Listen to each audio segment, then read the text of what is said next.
Chapter 16. Davy and I get home around 4:30 on Sunday afternoon. Both of us are tired, but we're feeling pretty good in spite of the miles. After I pull into the driveway, Dave hops out to open the garage door. I ease the Mazda in and go around to open the trunk so we can get our packs. "I wonder where Mom went," says Dave. I look over and notice that her car is gone. "She's probably out shopping or something," I tell Dave. Inside, Dave stows the camping gear while I go into the bedroom to change clothes. A hot shower is going to feel absolutely terrific. After I wash off the grate. Outdoors, I'm thinking, maybe I'll take everybody out to dinner, get us a good meal. As kind of a celebration of the triumphant return of father and son.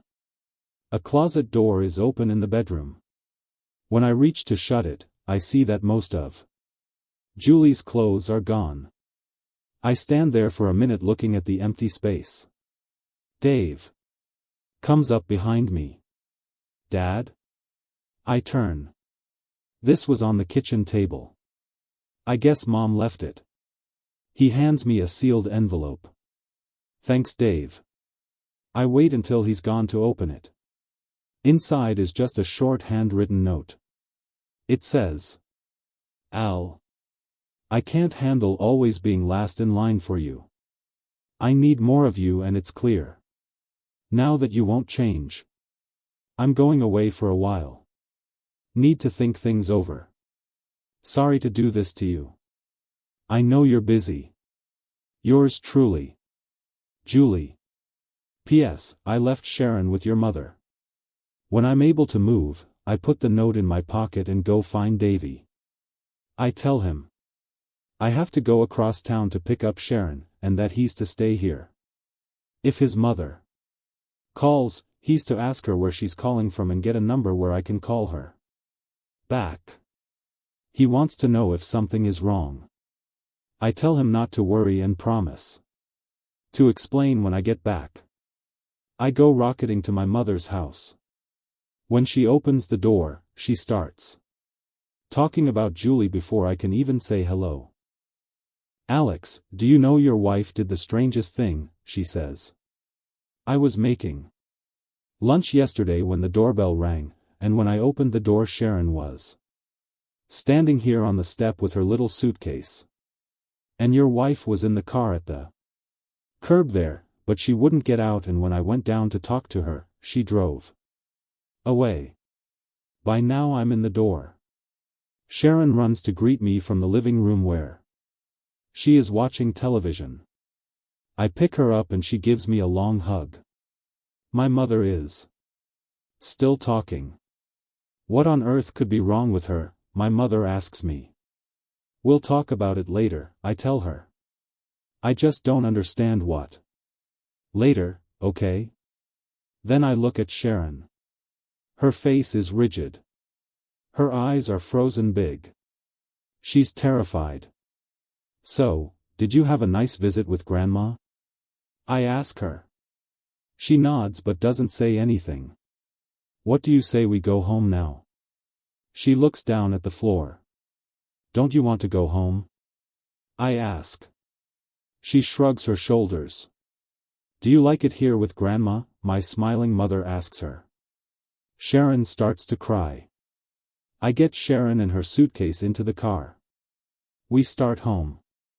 After I've driven a couple of blocks, I look over at her. She's like a little statue sitting there staring straight ahead with her red eyes focused on the top of the dashboard.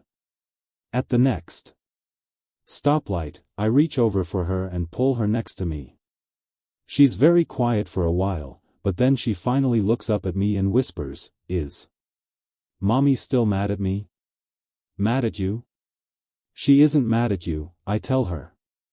"Yes, she is. She wouldn't talk to me." No, Sharon," I say. "Your mother isn't upset with you. You didn't do anything wrong." "Then why?" she asks.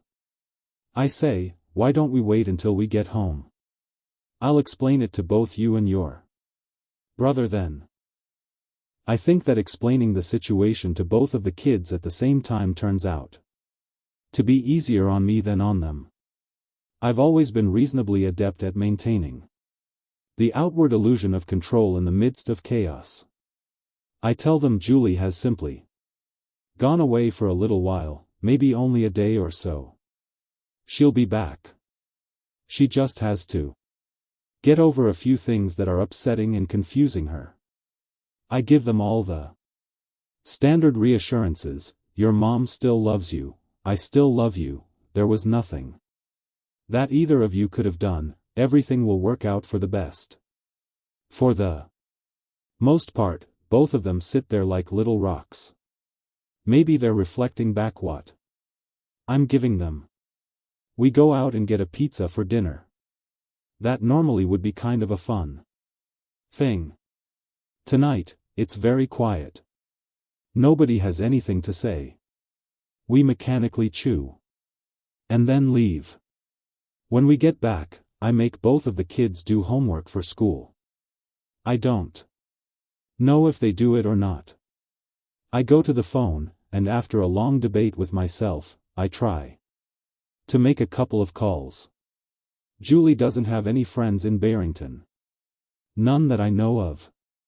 So it would be useless to try to call the neighbors. They wouldn't know anything, and the story about us having problems would spread instantly. Instead, I try calling Jane, the friend from the last place we lived, the one whom Julie claimed to have spent the night with last Thursday. There is no answer at Jane's. So then I try Julie's parents. I get her father on the phone. After some small talk about the weather and the kids, it's clear he isn't going to make any declarations. I conclude that her parents don't know what's going on. But before I can think of a casual way to end the call and avoid the explanations, her old man asks me, "So is Julie going to talk to us?" "Ah, well, that's actually why I was calling," I say. "Oh. Nothing is wrong, I hope," he says. "I'm afraid there is," I say. "She left yesterday while I was on a camping trip with Dave. I was wondering if you had heard from her." Immediately he's spreading the alarm to Julie's mother. She gets on the phone. "Why did she leave?" she asks. "I don't know."